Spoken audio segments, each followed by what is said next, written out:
জীবন যেন বহতা নদীর মতো, চলার পথে কত বাঁক মোহনা শত, আছে আরো দ্বন্দ্ব আলো আধারের, বেছে নিতে হবে তাই পথ আমাদের।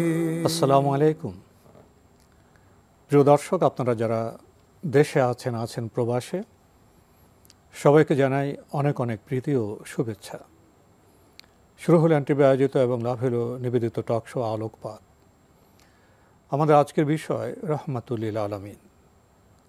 আপনাদের সাথে আছি আমি জয়নুল আবেদিন আজাদ। আর আজকে আমাদের মাঝে অতিথি হিসেবে উপস্থিত আছেন বিশিষ্ট আলেম শেখ আহমদুল্লাহ। আসসালামু আলাইকুম ওয়া রাহমাতুল্লাহি ওয়া বারাকাতুহু। প্রিয় দর্শক, গত পর্বে আমরা মুতার যুদ্ধ প্রসঙ্গে, প্রেক্ষাপট প্রসঙ্গে কিছু কথা বলেছিলাম। যুদ্ধ তো শুরু হয়ে গেল। সেই যুদ্ধের চিত্র কেমন? একটা অসম যুদ্ধ। রোমান 2 লক্ষ সেনাবাহিনীর বিরুদ্ধে মাত্র 3000 সৈন্যের যুদ্ধ। এই যুদ্ধকে মানবিক বিবেচনায়, সমর শাস্ত্রের বিবেচনায় তেমন ব্যাখ্যা করা যাবে না। ব্যাখ্যা করতে হবে অন্য বিবেচনায়, অন্য চেতনায়। সেই ব্যাখ্যা আমরা যাব। জি অবশ্যই, ইনশাআল্লাহ। আপনি ঠিকই বলেছেন যে আমরা সমরশাস্ত্র বিবেচনাও যদি করি, তাহলে সেক্ষেত্রে এটিকে যুদ্ধ না বলে বলতে হয় যে এটি গণহত্যার কোনো আয়োজন ছিল কিনা। অর্থাৎ এক পক্ষে 2 লক্ষ মানুষ আর অপর পক্ষে মাত্র 3000 মানুষ। অর্থাৎ কোনোভাবেই এই যুদ্ধে 3000 মানুষ বিশিষ্ট লোকদের একজনও নিরাপদে ফিরে আসার কথা নয়, যেখানে অনেকটা আত্মহত্যার মতো। আপনি বিগত পর্বে একটা পয়েন্ট শেষের দিকে বলেছিলেন, খুবই গুরুত্বপূর্ণ আমার কাছে মনে হয়েছে। সেটি হলো যে এ ধরনের অসম যুদ্ধ, এ ধরনের ভীতিকর পরিস্থিতিতে থেকেও যারা তাদের নেতার নির্দেশে অটল অবিচল ছিলেন, তাদের নামই ইতিহাস সাহাবায়ে কেরাম নবী করিম সাল্লাল্লাহু আলাইহি ওয়াসাল্লামের সহচর এবং তার সঙ্গী হিসাবে চিনে। তাদের মধ্যে দৃঢ়চেতা মনোবল এরকমই ছিল, আস্থা এবং বিশ্বাস এতটা অবিচল ছিল যে তারা কিন্তু কখনো নবী করিম সাল্লাল্লাহু আলাইহি ওয়াসাল্লামের নির্দেশের বাইরে কল্যাণের কথা তারা কল্পনাও করতে পারতেন না। তার নির্দেশের মধ্যে আমাদের কল্যাণ, আর বুঝতে পারি বা না পারি।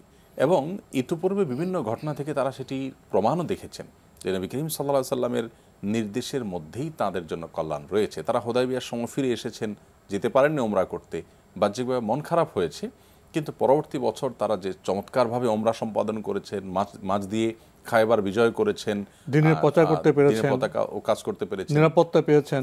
নিরাপত্তা হুদায়বিয়ার সন্ধিকে তো তারা এক ধরনের পরাজয় মনে করেছিল। পরে ভেবেছে রাসূল ইসলাম যে সিদ্ধান্ত দিয়েছেন সেখানেই কল্যাণ। বাস্তবে তারা সেটাই পেলেন। অর্থাৎ এই বাহ্যিক পরাজয়ের পেছনে বিজয় লুকিয়েছিল। এবং নবী করিম সাল্লাল্লাহু আলাইহি সাল্লাম তাদেরকে ওমরা যেতে বলেছেন, তিনি স্বপ্নে দেখেছেন তওয়াফের কথা, সেই স্বপ্ন বাস্তবায়ন হলো না বাহ্যিকভাবে। সাহাবীরা তার প্রতি আস্থা নষ্ট হয়ে যাওয়ার কথা ছিল, কিন্তু না, সে স্বপ্ন তো বাস্তবায়িত হবে, কোন সময় হবে সেই জ্ঞানটা সাহাবাদের ছিল না। নবী সাল্লাল্লাহু ছিলেন, কারণ তিনি ওহী দ্বারা পরিচালিত ছিলেন। কিন্তু স্বপ্নে দেখেছেন আপনি ওমরা করছেন, তওয়াফ করছেন, অথচ আপনি সেটা করতে পারলেন না, প্রথম দফায় অন্তত আপনাকে ফিরে আসতে হলো। এটি তো একটা মানুষের আস্থা নষ্ট হওয়ার জন্য যথেষ্ট ছিল। কিন্তু সাহাবীদের আস্থা এত বেশি ছিল, ঈমান এত মজবুত ছিল। আজ বোধহয় আমাদের সেরকম ঈমান ধারণ করা, সেরকম ঈমান নিজেদের মধ্যে অর্জন করার চেষ্টাটা করা। আপনি কি এই কথা বলছেন আমাদের ঈমানকে আবার নবায়ন করতে হবে? জি অবশ্যই। নবী করিম সাল্লাল্লাহু আলাইহি ওয়াসাল্লাম বারবার সেটি বলতেন আমাদেরকে, জাদ্দিদু ঈমানাকুম, তোমরা তোমাদের ঈমানকে নবায়ন করো। আমি যে নিজেকে মুসলিম দাবি করছি, আসলে কি আমি মুসলিম? আসলে কি আমি আত্মসমর্পণ করেছি আল্লাহর কাছে? তার সকল আদেশ নিষেধের সামনে আমার যুক্তি, বুদ্ধি, আমার তর্ক, আমার জ্ঞান, বিজ্ঞান, আমার সব কিছুকে বিসর্জন করে দিয়ে তার কাছে নিজেকে নিবেদন করতে পেরেছি কিনা। সাহাবীরা সেটি কিন্তু করতে পেরেছেন। আপনি মুতার যুদ্ধে দেখেন এই 2 লক্ষ সৈনিকের বিপরীতে 3000 মানুষের মধ্যে একজন মানুষও এমন ছিলেন না যে না এটা তো যুদ্ধ নয়, আত্মহত্যা, আমি ফিরে যাই। একজনও ছিলেন না। 3000-এর 3000 মানুষই তারা লক্ষ্য পানে এগিয়ে যেতে পরামর্শ সবাই তো এটাই বলা হলো, সেই যেটা চাচ্ছিলে, যে জন্য বের হয়েছ, এটাই তো সেই শাহাদাতের পথ। সেই শাহাদাতের পথ। অতএব কেন ফিরে আসবে? আমার মনে হয় পৃথিবীর ইতিহাসের কোনো নেতা এরকম কোনো অনুসারী তৈরি করতে পারেননি। নবী করিম সাল্লাল্লাহু আলাইহি সাল্লামের সাহাবীরা তখন মাআন নামক জায়গায় পরামর্শ করে যখন সামনে অগ্রসর হলেন, তারা সেখানে অবস্থান করলেন যে জায়গায় যুদ্ধ সংগঠিত হলো, মুতার যুদ্ধ, ঐতিহাসিক যুদ্ধ, সবচেয়ে রক্তক্ষয়ী যুদ্ধ, সবচেয়ে বড় যুদ্ধ সাহাবীদের জীবনে।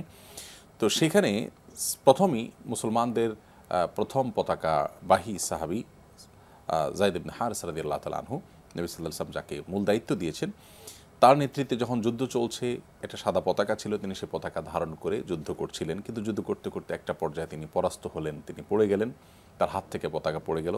তার শাহাদাতের পর পতাকা তুলে নিলেন দ্বিতীয় নবী সাল্লাল্লাহু আলাইহি ওয়াসাল্লাম যাকে দায়িত্ব দিলেন, তিনি ছিলেন জাফর তাইয়ার রাদিয়াল্লাহু তাআলা আনহু। জাফর তাইয়ার রাদিয়াল্লাহু তাআলা আনহু, তার এই জায়গায় এসে আমাদেরকে একটু থামতে হয়। জাফর তাইয়ার রাদিয়াল্লাহু তাআলা আনহু তিনি ছিলেন এই যুদ্ধের মূল আলোচনার কেন্দ্রবিন্দু বলতে পারি। অর্থাৎ এই যুদ্ধের সবচেয়ে বেশি ফোকাস তার দিকে ফেলার মতো। তারপরে খালিদ ইবনে ওয়ালিদ রাদিয়াল্লাহু তাআলার কথা আসবে। জাফর তাইয়ার রাদিয়াল্লাহু তাআলা আনহু নবী করিম সাল্লাল্লাহু আলাইহি সাল্লামের খুব প্রিয় একজন মানুষ ছিলেন। এই চাচা তাঁর, তিনি কিন্তু এই তাইয়ার উপাধিতে ভূষিত হয়েছেন মুতার যুদ্ধকে কেন্দ্র করে। আজও আমাদের সমাজে কিন্তু অনেক মানুষ ছেলেমেয়ে নিজেদের ছেলের নাম জাফর রাখলে জাফর তাইয়ার রাখে। তো আমরা অনেকে হয়তো সে তাইয়ার শব্দের অর্থ, তার ইতিহাস, তার পেছনে ব্যঞ্জনা সেটা হয়তো আমরা সবাই হয়তো নাও জানতে পারি। তো জাফর রাদিয়াল্লাহু তাআলা আনহু এই যুদ্ধে অংশগ্রহণ করতে গিয়ে সর্বপ্রথম ডান হাতে যখন পতাকা ধারণ করে তিনি সামনে অগ্রসর হচ্ছিলেন, শত্রুপক্ষ তার হাতে আক্রমণ করার পর তার হাত পড়ে গেল। হাত পড়ে যাওয়ার পর হাত কেটে গেল এবং বাহুর সামান্য অংশ ছিল। তো হাত যখন কেটে পড়ে গেল, পতাকা তিনি বাম হাতে ধারণ করলেন সেটাকে, এরপর লড়াই চালিয়ে যেতে লাগলেন। একটা পর্যায়ে তার বাম হাতও আক্রান্ত হলো এবং সে হাতটাও কেটে পড়ে গেল। দুইটা হাত যখন পড়ে গেল, তখন তার বাহুর অবশিষ্ট অংশ, আপনি চিন্তা করুন যে হাত কেটে পড়ে যাওয়ার পর সেই বেদনা, যন্ত্রণা, যে কষ্ট, এখানে আবার পতাকার কথা চিন্তা করবার তিনি উঠতে গেলেন কিভাবে? মানে এই পরিস্থিতিতে মানুষ তো নিজের যন্ত্রণায় কাতরানোর কথা, নিজেকে নিয়ে তিনি ব্যস্ত থাকেন, কিন্তু ধরাশায়ী হয়ে শুয়ে থাকবেন অসহায়ভাবে। কিন্তু না, তার দুই বাহুর সামান্য যে দুটি অংশ ছিল কাটার পর, সেটুকু নিয়ে তিনি পতাকাকে তিনি আগলে দাঁড় করানোর চেষ্টা করলেন, উড্ডীন রাখলেন। এই পতাকার তিনি পতন করতে দিলেন না। আমার মনে হয় যুদ্ধ নিয়ে অনেক ঘটনা, অনেক গল্প, অনেক কাহিনী আমরা জানি শুনি, কিন্তু মুহাম্মদ সাল্লাল্লাহু আলাইহি সাল্লাম রাহমাতুল্লিল আলামিন যে মানুষগুলো তৈরি করেছিলেন, তাদের অনুরূপ বা তাদের দৃষ্টান্ত বোধহয় আমরা পৃথিবীর ইতিহাসে আর দ্বিতীয়টি খুঁজে পাওয়ার কথা কল্পনাও করা কঠিন। তো জাফর তাইয়ার রাদিয়াল্লাহু তাআলা আনহু তার সে কাটা বাহু দিয়ে যখন পতাকাকে উড্ডীন রাখার চেষ্টা করছিলেন এবং মাটিতে গড়াগড়ি খেয়েও পতাকাকে নামতে দিলেন না, এই পরিস্থিতি তিনি বেশ কিছু সময় টিকেছিলেন। এর মধ্যে যুদ্ধ সামনে অগ্রসর হচ্ছিল। প্রতিপক্ষের আঘাতে যখন তিনি পরিপূর্ণভাবে শাহাদত বরণ করলেন, তার ওয়াফাত হয়ে গেল, মৃত্যু হয়ে গেল, পতাকা পড়ে গেল, সাথে সাথে পতাকা নিলেন তৃতীয় সাহাবী আব্দুল্লাহ ইবনে রাওয়াহা রাদিয়াল্লাহু তাআলা আনহু। আব্দুল্লাহ ইবনে রাওয়াহা রাদিয়াল্লাহু তাআলা আনহু, যার আবেগ, যার উচ্ছ্বাস, যার শাহাদাতের তামান্না এবং আকাঙ্ক্ষা ওই পরামর্শ সভায়ও প্রস্ফুটিত হয়েছিল। মদিনায় থাকতেও তিনি কেঁদেছিলেন, তার কান্না থেকেও বার্তা পাওয়া যাচ্ছিল। তখন আব্দুল্লাহ ইবনে রাওয়াহা রাদিয়াল্লাহু তাআলা আনহু পতাকা নিয়ে যুদ্ধ করছিলেন। এদিকে সাহাবায়ে কেরাম এত বীরত্বের সাথে যুদ্ধ করছিলেন যে দেখুন 2 লক্ষ মানুষের বিপরীতে 3000 মানুষের যুদ্ধ কয় মিনিট টিকার কথা, সেখানে মিনিট নয়। এবং অস্ত্রসজ্জ শস্ত্র তারা পিছিয়ে ছিলেন এবং তারা অনেক দূর থেকে সফর করে এসেছেন, আর এরা স্থানীয়, অর্থাৎ তাদের শক্তি এবং এনার্জির অনেক কিছু ব্যয় হয়ে গেছে। তারপরও তারা লড়ে যাচ্ছেন, সেটি মিনিট নয়, ঘন্টা নয়, দিন, পুরো দিন তারা যুদ্ধ করে গেছেন এবং পুরো দিন তারা টিকে ছিলেন। এবং আশ্চর্যের বিষয় হলো যে এখানে যেরকম হতাহত হয়ে যাওয়ার কথা, শেষ হয়ে যাওয়ার কথা, অতটা হয়নি। মাত্র সব শেষে 12 জন শাহাদাত বরণ করলেন। আপনি চিন্তা করুন, 2 লক্ষ সেনাবাহিনীর বিরুদ্ধে 2 লক্ষ মানুষের 3000 সেনাবাহিনীর মাত্র 12 জন। পায়ের নিচে পড়েই তো এই 3000 মানুষ তাদের অশ্ব এবং অস্ত্রশস্ত্রের চাপে তো তাদের শেষ হয়ে যাওয়ার কথা। এইরকম কঠিন পরিস্থিতিতে মাত্র 12 জন মানুষ হারাতে হয়েছে সাহাবীদেরকে। এবং আব্দুল্লাহ ইবনে রাওয়াহা রাদিয়াল্লাহু তাআলা আনহু তিনি তার ওই যে শাহাদাতের তামান্না ছিল, সে তামান্না নিয়ে তিনি উদ্গ্রীবতার সাথে অগ্রসর হলেন। আমার আগে দুজন আমির শাহাদাত বরণ করেছেন, তিনি তৃতীয় ব্যক্তি। জাফর তাইয়ারের যে নির্মমভাবে শাহাদাতের দৃশ্য সেটা তিনি দেখেছেন, এরপরও তিনি এক চুল পরিমাণ পিছপা হন নাই, সামনে অগ্রসর হতে লাগলেন। মুসলিম সমরবিদরা বিষয়টি ব্যাখ্যার চেষ্টা করেছেন, যারা আধুনিক সমর শাস্ত্রে পারঙ্গম এবং তারা যখন এই সমস্ত যুদ্ধ নিয়ে বিশ্লেষণ করেছেন, তারা তুলনামূলক আলোচনা করেছেন, তখন বললেন মানুষের যে মানবীয় দৃষ্টি, সীমাবদ্ধ মস্তিষ্ক, উপলব্ধির যে নির্দিষ্ট স্তর, তা দিয়ে এগুলি ব্যাখ্যা বিশ্লেষণ চলবে না। যদি আকিদার ভিত্তিতে সাহাবীদের যে বিশ্বাস, নিরঙ্কুশ আনুগত্য এবং এমন একটা উচ্চ মাত্রা তারা পৌঁছেছেন, সেখানে আল্লাহর সাহায্য এসছে, ফেরেশতাদের সাহায্য আসছে। আমরা সাধারণত দৃশ্য জগৎ সম্পর্কে জানি, অদৃশ্য যে একটি জগৎ আছে বর্তমান এই বস্তুগত সভ্যতায়, সে অদৃশ্য জগৎ সম্পর্কেও আমাদের অনুভব উপলব্ধির স্তর খুবই নিম্নমানের। অদৃশ্য জগৎ তো আমরা দেখি না, কিন্তু অদৃশ্য জগতের সংবাদ তো আল্লাহ রাসূল সাল্লাল্লাহু আলাইহি ওয়াসাল্লাম দিয়েছেন, তিনি বর্ণনা করেছেন। তাহলে অদৃশ্য জগতের যে নির্ভুল বর্ণনা, সে বর্ণনা যদি আমরা পরিপুষ্ট না হই, সে বর্ণনা যদি আমরা পরিশীলিত, পরিশুদ্ধ এবং পুষ্ট না হই, তাহলে এসব যুদ্ধকে আমরা কীভাবে বিশ্লেষণ করব? ঠিকই, মুসলমানদের যে ইমানি শক্তি, সেটা আমরা মুসলমানরা স্বয়ং নিজের, আমার মনে হয়, গবেষণা করার সুযোগ নিতে হবে, তাই পথ আমাদের আজকের বিষয় রাহমাতুল লিল আলামিন। প্রিয় দর্শক, আমরা মুতা যুদ্ধ নিয়ে কথা বলছিলাম।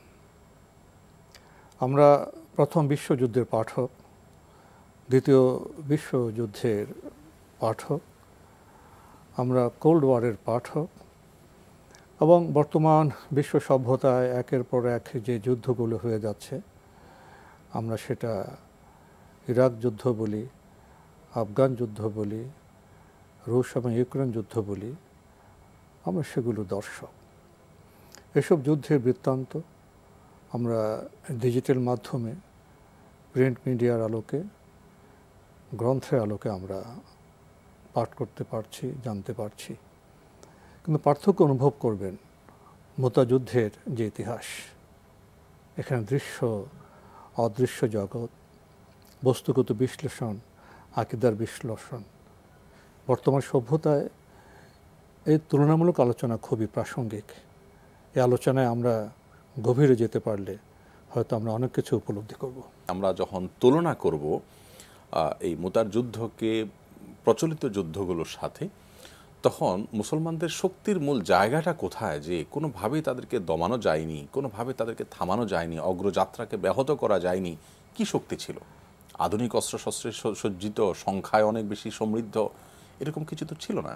তো এই বিষয়ের মূল পয়েন্টটি উঠে এসেছে আব্দুল্লাহ ইবনে রাওয়াহার বক্তব্যে, যেটি মশওয়ারার সময় তিনি বলেছিলেন, পরামর্শের সময় মান নামক জায়গায় তিনি বলেছিলেন যে, দেখো, তোমরা যারা 2,00,000-কে 3,000-এর সাথে তুলনা করে ভাবছো যে নবী সাল্লাল্লাহু আলাইহি ওয়াসাল্লামের কাছে পরামর্শ চাইবে, নিজেদেরকে অসহায় মনে করছো, আমি তোমাদেরকে লক্ষ্য করে বলছি, আমরা মুসলিমরা কি সংখ্যা দিয়ে যুদ্ধ করি? আমরা কি আমাদের বাহ্যিক শক্তি, লৌকিক শক্তি দিয়ে যুদ্ধ করি? আমাদের তো একটা অলৌকিক শক্তি আছে। আমরা আল্লাহর দ্বীনের জন্য, আল্লাহর নির্দেশ পালনের জন্য আল্লাহর উপরে ভরসা রেখে লড়াই করি। আমাদের শক্তির জায়গাটা তো সেটা। দৃশ্যমান জগতের বাইরে একটা অদৃশ্য জগৎ আছে। এই লৌকিক জগতের বাইরের যে জগৎটা আছে, সেটাই তো আমাদের মূল। সেখানে আরেকটা পরিকল্পনা হয়, আরেকটা পরিকল্পনা, এবং সেটি আমাদের মূল শক্তির জায়গা। যেই শক্তি দিয়ে আমরা বদরে বিজয়ী হয়েছি, যেই শক্তি দিয়ে আমরা উহুদে বাহ্যিকভাবে, প্রাথমিকভাবে আমরা রাসূলের নির্দেশ লঙ্ঘনের কারণে, নবী সাল্লাল্লাহু আলাইহি ওয়াসাল্লামের নির্দেশ লঙ্ঘনের কারণে সাময়িকভাবে আমরা কষ্টে নিপতিত হওয়ার পর আবার ঘুরে দাঁড়িয়ে শেষে আবার বিজয়ী হয়েছি। এবং যেই অদৃশ্য শক্তির বলে এই মদিনাকে, খন্দকে আমরা পেটে পাথর বেঁধে ক্ষুধার্ত থাকা অবস্থায় রক্ষা করতে পেরেছি। ক্ষুধার্ত থাকা অবস্থায় যেখানে জীবন বাঁচানো দায়, সেখানে যুদ্ধ করে আমরা রীতিমতো নিজেদের দেশকে, ঈমানকে রক্ষা করতে পেরেছি।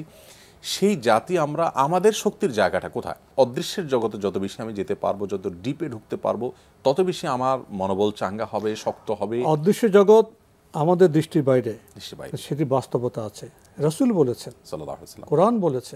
সেটার যে বাস্তবায়ন হয়েছে, অর্থাৎ অদৃশ্য শক্তিটাই মূল শক্তি, সেটা কিন্তু আমরা পদে পদে দেখেছি নবী সাল্লাল্লাহু আলাইহি ওয়াসাল্লামের। এমনকি আপনি মুতার যুদ্ধেই আমরা যেটা আলোচনা করছি, সেখানে তো আমরা দেখতেই পেলাম যে কিভাবে কত নির্মমভাবে একটা যুদ্ধের পতাকাবাহী মানুষকে হত্যা করা হলো, ডান হাত কাটা হলো, বাম হাত কাটা হলো, বাম হাত কাটা হলো, তারপর তাকে হত্যা করা হলো।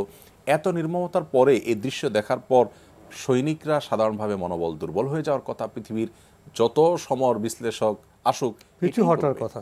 কিন্তু হয়েছে তার বিপরীত। সাহাবায়ে কেরাম, আব্দুল্লাহ ইবনে রাওয়াহা তারপরে আরো বেশি এই উজ্জ্বল উদাহরণ দেখে তারা দৃপ্ত হয়েছেন, সামনে এগিয়ে গেছে। জাফর তাইয়ার রাদিয়াল্লাহু তাআলা তাইয়ার হওয়ার কথাটি আমরা মিস করেছি, বোধহয় এটি বলে দেওয়া দরকার। তাইয়ার শব্দের অর্থটি কি? তাইয়ার শব্দের অর্থ মূলত আসলে উড়ন্ত পাখি বা যে উড়ে। তাই জাফর রাদিয়াল্লাহু তাআলা যেহেতু দুটি হাত কেটে গিয়েছে, নবী করিম সাল্লাল্লাহু আলাইহি ওয়াসাল্লাম বলেছেন আল্লাহ রাব্বুল আলামিন তার রূহকে জান্নাতে দুটি ডানা তাকে আল্লাহ তাআলা দিয়েছেন, দুই হাতে, যেন সে আকাশে উড়ে উড়ে উড়ে জান্নাতে উড়তে পারেন। এটা একটা কাব্যিক বর্ণনা। জি, এটি মূলত আল্লাহ তাকে যে দিলেন, আল্লাহ তো তাকে দুই হাতের বদলে আবার দুই হাত সৃষ্টি করে দিতে পারেন, খুব সহজ আল্লাহর জন্য, কোনো কিছুই কঠিন নয়। কিন্তু তারপর আল্লাহ তাআলা দুটি ডানা দিলেন এবং ওড়ার সুযোগ দিলেন, এটি তার সেই আত্মত্যাগকে অবিস্মরণীয় করে রাখবার জন্য। সেটি অদৃশ্য জগতের ব্যাপার, সেটা অদৃশ্য জগতের ব্যাপার। কিভাবে, কোথায়, কি অবস্থায় আল্লাহ তাআলা তার রূহকে, তার আত্মাকে এই উড়ন্ত পাখির মতো ওড়ার তৌফিক দিয়েছেন এবং তিনি বিচরণ করছেন জান্নাতে। তো এই জান্নাতে বিচরণ যেহেতু দুটি ডানা দিয়ে করছেন, এজন্য তার নাম হলো জাফর তাইয়ার, অর্থাৎ ডানা দিয়ে উঠছেন যে জাফর, সে জাফর। অতএব নবী করিম সাল্লাল্লাহু আলাইহি ওয়াসাল্লাম এর সাহাবীরা যারাই আত্মত্যাগ করেছেন, আল্লাহ তাআলা তাদেরকে সম্মানিত করেছেন, অবিস্মরণীয় করে রেখেছেন, মর্যাদা দিয়েছেন। জাফর তাইয়ারের মধ্যেও সেটি ঘটেছে। পরবর্তীতে যখন আব্দুল্লাহ ইবনে রাওয়াহা রাদিয়াল্লাহু তাআলা আনহু এই যুদ্ধে শাহাদাত বরণ করলেন, তখন খালিদ ইবনে ওয়ালিদ রাদিয়াল্লাহু তাআলা আনহু, তার ব্যাপারটি নিয়ে আলোচনা হচ্ছিল সাহাবীরা। কারণ নবী সাল্লাল্লাহু আলাইহি ওয়াসাল্লাম তো তিনজন পর্যন্ত বলেছেন, যায়েদ ইবনে হারেসা, জাফর তাইয়ার এবং আব্দুল্লাহ ইবনে রাওয়াহা। তিনজন যখন শাহাদাত বরণ করলেন, দায়িত্ব কে পালন করবে এটা নিয়ে সাহাবীদের মধ্যে ওই যুদ্ধ চলাকালীন সময় পরামর্শের মধ্যে বিভিন্ন নাম উঠে আসলো। কিন্তু পরিশেষে সর্বসম্মতিক্রমে সিদ্ধান্ত হলো যে খালিদ ইবনে ওয়ালিদ রাদিয়াল্লাহু তাআলা আনহু তিনি দায়িত্ব পালন করবেন, পতাকা নেবেন। এখানে একটু বলে রাখি যে নবী করিম সাল্লাল্লাহু আলাইহি সাল্লামকে আল্লাহ রাব্বুল আলামিন ওহীর মাধ্যমে দেখাচ্ছিলেন। তিনি মদিনায় বসে পুরা দৃশ্যপট রিপোর্ট আল্লাহর তরফ থেকে ওহীর মাধ্যমে, জিবরিলের মাধ্যমে দেখতে পাচ্ছিলেন এবং দেখে তার চোখ দিয়ে অশ্রু গড়িয়ে পড়েছে এবং মদিনা সাহাবীদেরকে তিনি বলছিলেন যে আমাদের সেই বাহিনী যাদেরকে আমরা মোতা নামক স্থান, মোতা একটা স্থানের নাম, সেই স্থান যেখানে পাঠানো হলো যুদ্ধ করতে, সেখানে আমাদের প্রথম সেনাপতি তিনি শাহাদাত বরণ করেছেন, যায়েদ ইবনে হারেসা। তারপরে জাফর তাইয়ার তিনি শাহাদাত বরণ করেছেন। তারপর আব্দুল্লাহ ইবনে রাওয়াহা তিনিও শাহাদাত বরণ করেছেন। এরপর আমাদের পতাকা হাতে নিয়েছেন এমন একজন ব্যক্তি যিনি সাইফুম মিন সুয়ুফিল্লাহ, আল্লাহর তরবারি। তো এই যে আল্লাহর তলোয়ার বা আল্লাহর তরবারি বলে আল্লাহ তাআলা নাম নবী করিম সাল্লাল্লাহু আলাইহি ওয়াসাল্লাম উপাধি দিলেন খালিদ ইবনে ওয়ালিদকে, সত্যি তিনি আল্লাহর তরবারির যেরকম ধার হওয়া দরকার, যেরকম শক্তিমত্তা থাকা দরকার, সেই সবগুলো বিষয় আল্লাহ তাআলা খালিদ ইবনে ওয়ালিদকে দিয়েছেন। খালিদ ইবনে ওয়ালিদের একটা সুখ্যাতি ছিল, তিনি বীর ছিলেন, যুদ্ধক্ষেত্রে তিনি তার বীরত্বের পরিচয় দিতে পারতেন। কিন্তু এই মুতার যুদ্ধে শারীরিক যে শক্তিমত্তা সেটি প্রদর্শন তো তিনি করেছেনই, এর পাশাপাশি তিনি বুদ্ধিমত্তার যে রণকৌশল যেটা প্রয়োগ করেছেন, সেটি ইতিহাসে বড় বিরল ঘটনা। খালিদ ইবনে ওয়ালিদ রাদিয়াল্লাহু তাআলা আনহু তিনি দায়িত্ব নেওয়ার পর যেটি করলেন তা হলো পেছনের থাকা যুদ্ধে সাধারণত ডান পাশের একটা দল থাকে, ব্যূহ রচনা করে মাইমানা বলে, ডান থেকে বায়ানে, বায়া থেকে ডানে, সামনে পিছনে এমন একটা আপনার দৃশ্য সৃষ্টি করা হয়, ধাঁধা ফেলে দেওয়া হয় প্রতিপক্ষকে। ডান পাশের একটা দল থাকতো, তাদের নাম হলো মাইমানা। একরকম মূল যে দল মাঝখানের, এদের প্রোটেকশনের জন্য তারা ডান পাশ থেকে প্রতিহত করত, আবার বাম পাশে যারা থাকতো তারা ব্যূহ রচনা করতো। জি, মাইসারা সামনে থাকতো এবং পেছনে থাকতো। এটা ছিল যুদ্ধের সাধারণ যে আপনার বিন্যাস, সেটা সৈন্য বিন্যাস। তো খালিদ ইবনে ওয়ালিদ রাদিয়াল্লাহু তাআলা আনহু দায়িত্বে আসার পর দেখলেন যে যুদ্ধ তো দিনভর হলো এবং প্রতিপক্ষ কিছু লোকের চেহারা দেখে তারা পরিচিত হয়েছে। তিনি ডান পাশে থাকা লোকগুলোকে বামে, আর বামের যে বাহিনী তাদেরকে ডানে সেট করলেন এবং পেছনে যারা ছিলেন তাদেরকে সামনে নিয়ে আসলেন, সামনের লোকদেরকে পেছনে নিয়ে আসলেন। পুরো চিত্র যখন পাল্টে গেল, তখন সে রোমক সৈন্যরা চিন্তা করলো যে আরে ডানে বামে সামনে পেছনে যেদিকে যাচ্ছে সব নতুন মুখ দেখতে পাচ্ছি, আবার পেছনের দিকে নিয়ে যাচ্ছে সেনাবাহিনীকে। রোমান সৈন্যরা রীতিমতো ধাঁধার মধ্যে পড়ে গেল এবং বিভ্রান্তিতে পড়ে গেল। তারা চিন্তা করলো যে বোধহয় নতুন কোনো সৈন্য মদিরা থেকে এসেছে এদের সহযোগিতায়, যেখানে এই ৩,০০০ মানুষ ২ লক্ষ মানুষকে দিনভর যুদ্ধ করতে বাধ্য করেছে, খুব বেশি একটা পরাস্ত করা যায়নি, আবার নতুন মুখ দেখতে পাচ্ছি। তখন তারা রীতিমতো এই যুদ্ধে পিছু টান দেওয়া শুরু করলো। তারা যখন পিছু টান দেওয়া শুরু করলো, সাহাবায়ে কেরাম তখন নিরাপদে তারা মদিনায় চলে আসতে লাগলেন। খালিদ ইবনে ওয়ালিদ যখন তার সেনাবাহিনীকে আস্তে পিছিয়ে নিয়ে যাচ্ছে, তার ভাবছা ওরা বোধহয় আমাদেরকে মরুভূমিতে নিয়ে গিয়ে বোধহয় কোনো একটা ফাঁদে করবে, আরো ভয় পেয়ে গেল। এটি ছিল আরো ভীতিকর, যার কারণে আর তারা যে ধাওয়া করবে বা পেছনে যাবে এটার তারা সাহস করেননি। আর যুদ্ধে যে পলায়ন করা বা পিছপা হওয়া যেটি হারাম বা নিষিদ্ধ, এরকম কিছু এখানে কৌশল করেছে, বরং এটি কৌশল ছিল এবং আস্তে আস্তে পিছিয়ে হটছিলেন এমন ভাবে যে তারা বুঝতে পারছিল যে আমাদেরকে টানছে বোধহয় পেছনের দিকে। এই কৌশলে তখন রোমক বাহিনী বিভ্রান্ত হয়ে গেল এবং তারা হতোদ্যম হয়ে গেল। তখন তারা পিছু হটে গেল, অর্থাৎ মুসলমানদের পিছু করা তো পরের কথা, যুদ্ধক্ষেত্রে তারা পশ্চাৎবরণ করলো। তো এই পশ্চাৎবরণ করার পর মুসলমানরা আলহামদুলিল্লাহ নিরাপদে চলে গেলেন। এই যুদ্ধে খালিদ ইবনে ওয়ালিদ রাদিয়াল্লাহু তাআলা আনহু যে তরবারি দিয়ে যুদ্ধ করেছেন, তিনি নিজে বলেছেন, একাধিক বর্ণনায় এসছে যে তিনি ৯টি তরবারি ভেঙেছেন।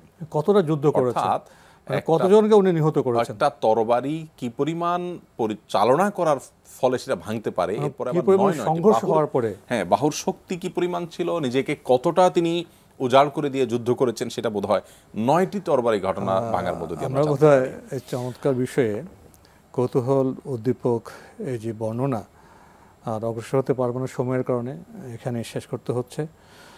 শেখ আহমদুল্লাহ, আপনি কষ্ট করে আমাদের স্টুডিওতে এসেছেন, সময় দিয়েছেন, সেজন্য আপনাকে অনেক ধন্যবাদ। আপনাকে অনেক অনেক ধন্যবাদ। প্রিয় দর্শক, আমরা দেখছিলাম অ্যান্টিবি আয়োজিত এবং লাভেলো নিবেদিত টক শো আলোকপাত। আমাদের বিষয় ছিল রাহমাতুল লিল আলামিন। আমাদের অনুষ্ঠান আপনারা এনটিভি অনলাইনেও দেখতে পারবেন, ভিজিট করুন www.ntvbd.com। এছাড়া ইউটিউবে এবং আমাদের ভেরিফাইড ফেসবুক পেজে অনুষ্ঠান দেখতে পারবেন। মোতা যুদ্ধের বিস্তারিত বর্ণনা এই সংক্ষিপ্ত আলোচনায় সম্ভব নয়। যুদ্ধের রণকৌশল আছে, পরিসংখ্যান আছে এবং আলোচনায় স্পষ্ট করে আমরা বলেছি দৃশ্যমান জগতের বাইরেও একটা অদৃশ্য জগৎ আছে। যারা প্রকৃত মুসলিম, যারা নবী সাল্লাল্লাহু আলাইহি ওয়াসাল্লামের সাহাবী ছিলেন, সেই জগতের খবর তারা পেতেন, রাখতেন। এই বিষয়টি বর্তমান বস্তুবাদী সভ্যতায় উপলব্ধি করা সম্ভব নয়। সেটা আরেকটি পাঠ, সে পাঠও আমাদের যেতে হবে পবিত্র কোরআন এবং সেই হাদিসের আলোকে, কোনো মানব রচিত কল্পকাহিনীর মাধ্যমে নয়।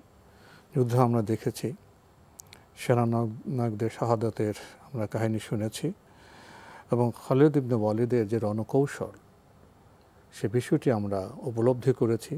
এখানে শিক্ষার বিষয় রয়েছে। আগামীতে এ বিষয়ে আমরা আরও বেশি কিছু জানার চেষ্টা করব। প্রিয় দর্শক, মহান আল্লাহ আমাদের সবাইকে নিরাপদে রাখুন শান্তিতে। আসসালামু আলাইকুম। চলার পথে কত বাঁক মোহনা শত আছে আরো দ্বন্দ্ব